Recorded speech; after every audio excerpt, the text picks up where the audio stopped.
কেমন আছো তোমরা সবাই? আশা করছি সকলে খুব ভালো আছো।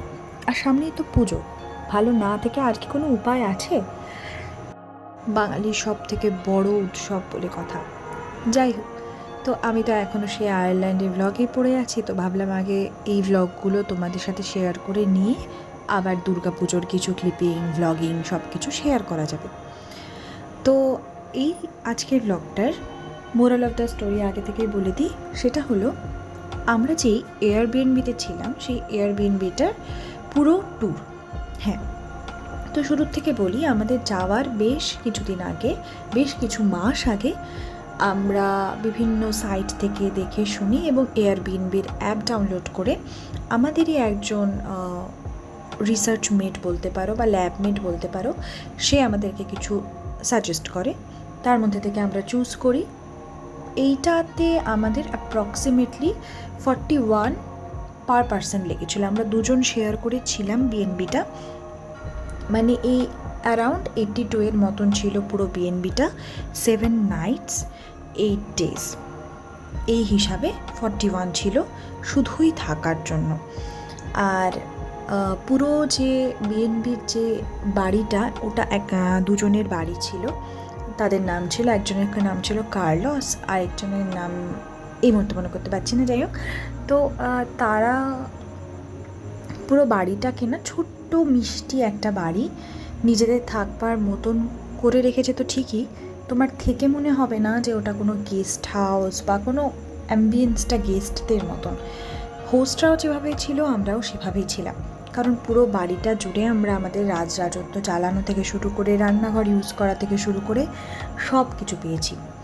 তো ভাবলাম যে শুরুর দিনই একটা তোমাদের সাথে ট্যুর শেয়ার করা দরকার। আমাদের যে রুমটা ছিল, আমাদের একটাই রুম ছিল থাকবার জন্য। সেই রুমে যথাযথ যা থাকা দরকার তার থেকেও অনেক বেশি পরিমাণে এই বিষয়ে একটা কথা বলি। হ্যাঁ, হোস্ট আর গেস্ট সেম জায়গায় থাকে, তবে 1 সেকেন্ডের জন্য কারণ মিনিমাম ভুল করেও ফিল হবে না যে অস্বস্তিকর একটা পরিবেশের মধ্যে আছি, দুটো অচেনা অন্য দেশের মানুষের সাথে, যাদেরকে চিনি না জানি না, তার উপর তারা ছেলে আমরা মেয়ে, এই ব্যাপারটা তো থেকে গিয়েই থাকে।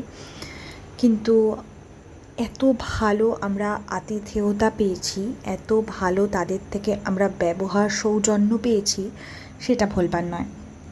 2 সেকেন্ডের জন্য আমরা ফিল করিনি যে আমরা অচেনা জায়গায় আছি এবং অচেনা মানুষদের সাথে একটা বাড়ি শেয়ার করে আছি। হ্যাঁ, তারা আমাদের ফিল করতে দেয়নি বলা ভালো। তো এটা ছিল তাদের বাড়ির মেন এন্ট্রান্স দিয়ে ঢুকেই বাঁদিকে কিচেন, সামনে একটা ডাইনিং আর ড্রয়িং রুম, আর তার ওপারে একটা ছোট্ট লনের মতন যেখানে ওদের ওয়াশিং মেশিন আছে, আর খুব সুন্দর করে ডেকোরেট করা জায়গাটা। আর এই যে সিঁড়িটা দেখতে পাচ্ছ, এই সিঁড়িটা দিয়ে ওপরে উঠে গেলে ওদেরও রুম এবং আমাদেরও রুম। বলে না, সব জায়গার থেকে কিছু না কিছু শিখবার আছে।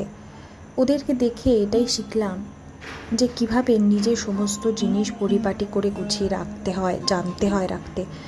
সমস্ত জিনিস নিজে হাতে ওরা করে, এরকম নয় যে ওদের কোনো হেল্পিং হ্যান্ড আছে বা কোনো হাউস হেল্প আছে, কিচ্ছু নেই। মোছা থেকে শুরু করে, পরিষ্কার করা থেকে শুরু করে, যত্ন করা থেকে শুরু করে সবটা তাদের নিজেদের দায়িত্বে। এবং ওদের বিএনবির অ্যাপে গেলে পরিষ্কারভাবে বেশ কিছু রুলস রেগুলেশনস অ্যান্ড নর্মস দেওয়া আছে। You have to maintain all the rules and norms. তো সেটার একটু এদিক ওদিক হয়ে গেলে একটু সমস্যাজনক হতে পারে, কারণ তারা তাদের দিকটা মেনটেন করছে, তাহলে তুমি কেন করবে না, এটা একটা বিষয়।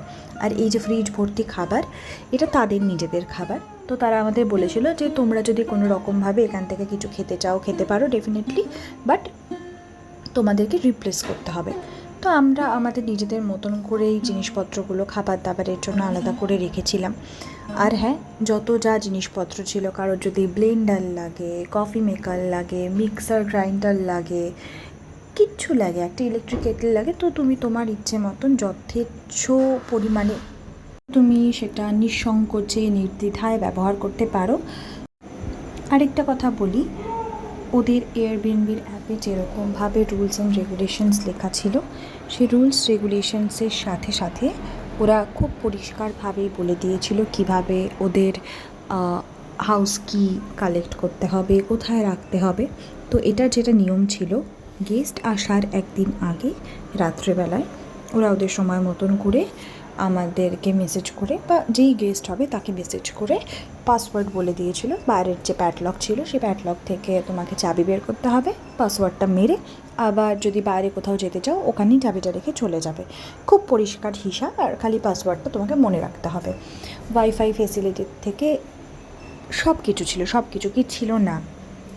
তো আমরা যেহেতু পৌঁছতেই একটু ওই যেহেতু গুগল ম্যাপ ভালো মতন করে কাজ করছিল না নেটওয়ার্ক ইস্যুসের জন্য, আমাদের পৌঁছতেই অনেকটা দেরি হয়ে গেছে। ঘরে ঢুকতে 7:30 বেজে গেছে। তো যথারীতি খিদে পাওয়াও শুরু হয়ে গেছে, এবং রাতে কী খাবো না খাবো এবং আশেপাশের গ্রসারি শপটা একটু ঘুরে দেখা, পরবর্তী কটা দিন সাস্টেন করার জন্য আমরা বেরিয়ে পড়েছিলাম সামনের একটি দোকানে কী আছে না আছে দেখতে। দোকানটির নাম ছিল টেস্কো। তো সেখানে গিয়ে সবার প্রথমে একটা ইন্টারন্যাশনাল সিম কার্ড নিতে হয়েছিল, কারণ আমার মোবাইলের সিমটা একদম প্রায় কাজ করছিল না, তার সাথে গুগল কাজ করছিল না আমার। তো টেস্কোতে যেরকম আমাদের বিভিন্ন গ্রসারি স্টোরগুলো থাকে সেই রকমই একটা গ্রসারি স্টোর, ওদের ওখানকার গ্রসারি স্টোর, যেখানে ফ্রোজেন খাবার দাবারেরও অনেক অপশান ছিল। তো ওরা বারবার করে দেখাচ্ছিল যে কী আছে না আছে। ভীষণ ফ্রেশ ফ্রুটস ছিল, ডেয়ারি আইটেম ছিল, এরকম আরও অনেক কিছু ছিল। তো আমরা একবার দেখিয়ে রেখেছিলাম যে যদি ইনকেস কোনো প্রয়োজন পড়ে যাতে আমরা ইমিডিয়েটলি জিনিসটাকে অ্যাক্সেস করতে পারি।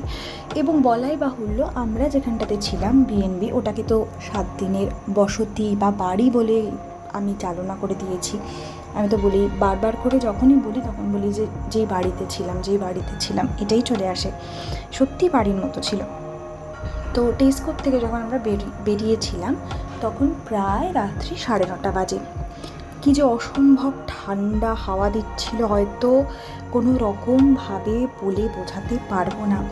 আর আয়ারল্যান্ডের প্রথম দিন, বিদেশে প্রথম দিন, এই রকম ঠান্ডায় রাত্রেবেলা তখন মনে হচ্ছিল যে ঘরে গিয়ে হিটারটা জ্বালিয়ে একটা কম্বল মুড়ি দিয়ে শুধু বসার অপেক্ষায় আছি, আর না হলে পারা যাচ্ছে না। সত্যি তাই। হয়তো ভিডিও দেখে চুল যেভাবে উঠছে সেটা দেখে কিছুটা হলে গেস করতে পারবে। আর আমি খুব একটা পাতলা সোয়েটার পরেই বেরিয়েছিলাম, যে ভেবেছিলাম অতটা হয়তো প্রবলেম হবে না। বাট এই সোয়েটার পরে বেরোনোর মতন ওয়েদার ছিল না, ভয়ঙ্কর ঠান্ডা ছিল একটা, আর হাওয়াটা ভীষণ কনকনে এবং শিরশিরে। আর ওদের রাস্তার আলোগুলো না ভীষণ ওয়ার্ম। তো আর হচ্ছে যে কালারফুল ডোরগুলো ওদের আছে, আইরিশ ডোর, যেগুলো ভীষণ রকমভাবে একটা পপুলার। তো আমাদের টেস্কো থেকে আমাদের যে ঘরটা ছিল সেই ঘরে পৌঁছানোর যে পুরোটা রাস্তা কতটা যে মায়াবী, না থাকলে নিজে এক্সপিরিয়েন্স না করলে হয়তো বলা মুশকিল। দুটো মানুষ যে পাশাপাশি দাঁড়িয়ে কোনো চিৎকার করে কথা বলছে, বা কারণ মোবাইলের রিংটোন আমি শুনেছি, সেভাবে আমি বলতে পারবো না। এতটাই ডিসিপ্লিনড ওয়েতে ওরা নিজেদেরকে রাখে এবং চায় যারা আসবে তারাও সেই ওয়েটাকে ফলো আপ করুক। সেই রাস্তাটা দেখো কতটা মায়াবী। 7টা দিন যখন এখানে কাটিয়ে ফেরার সময় হয়েছিল, এই জায়গাটাকে আস্তে আস্তে মিস করা শুরু করেছিলাম। আর একটু রাত হয়ে গেলে না, 8:30-9টার থেকেই দেখেছিলাম যে এই যে গলিগুলো আছে সেরকম প্রয়োজন ছাড়া যে ভীষণ রকমভাবে লোকজন আড্ডা দিচ্ছে, গল্প করছে, ঘুরে বেড়াচ্ছে, না সেরকমটা নয়। তারা, আমার যেটুকুন মনে হয়েছে ওই 7 দিনের অভিজ্ঞতা থেকে, যতটা কাজের জন্য কাজ করবার ততটাই করে। প্রতিবেশী বলে যে সবার সাথে ভীষণ একটা হেসে খেলে পাড়া কালচার, যেটা আমাদের এই দিককার একটা বিশাল বড় কালচার আছে, সেটা আমি ওখানে কোনো রকমভাবে দেখিনি। ইভেন পাশের বাড়িটা কার, কে থাকে সেটাও জানে না। যদি এরকম হয়ে গিয়ে থাকে যে কোথাও একটা কোনো কমিউনিটি আছে, সাপোজেটলি কোনো পাঞ্জাবি কমিউনিটি আছে আয়ারল্যান্ডের কোথাও, তারা হয়তো জানবে তাদের পাশের বাড়িতে কেউ আছে বা কিছু, কারণ তারা বাড়ি থেকে অনেকটা দূরে, অনেকটা জীবনের রাস্তা পার করে গিয়ে একটা জায়গায় গিয়ে সেটেল হয়েছে, যেখানে তাদের নিজেদের কমিউনিটির মানুষ থাকলে একটু আরাম লাগবে। তো সেক্ষেত্রে হয়তো জিনিসটা লক্ষ্য করা যায়। তো যাই হোক, গল্প করতে করতে টেস্কোর থেকেও ফিরে এলাম। রাতে ম্যাগি করে খেয়েছিলাম সেদিন। তো তখন ডিশগুলো সব বের করতে গিয়ে ভাবলাম তোমাদেরকেও একবার দেখিয়ে দিই কতটা অর্গানাইজড এবং সুন্দরভাবে প্রতিটাকে জিনিসকে ওরা গুছিয়ে রেখেছে। কোনো এই তাকের জিনিস ওই তাকে হয়েছে কেউ বলতে পারবে না। তো ভাবলাম যে একবার তোমাদের সাথেও শেয়ার করে দিই কি সুন্দর করে ওদের কাবার্ডগুলোকে ওরা যত্ন করে গুছিয়ে রেখেছে।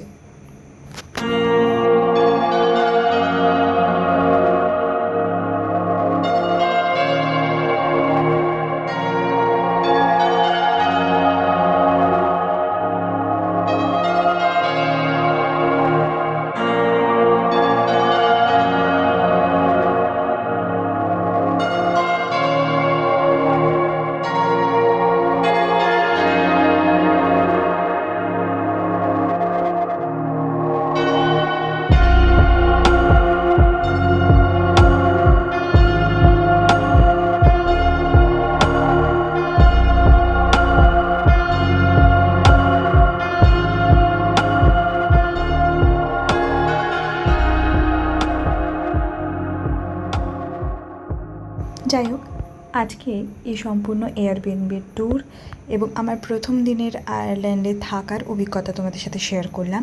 কেমন লাগলো জানিও। ব্লগটা ভালো লাগলে কী কী করতে হয় সেটা আশা করি সকলেরই জানা আছে। আর দেখা হচ্ছে পরের ব্লগে। ততদিনই তোমরা সবাই খুব ভালো থেকো আর পুজোর দিনগুলো হৈ হৈ করে কাটাও।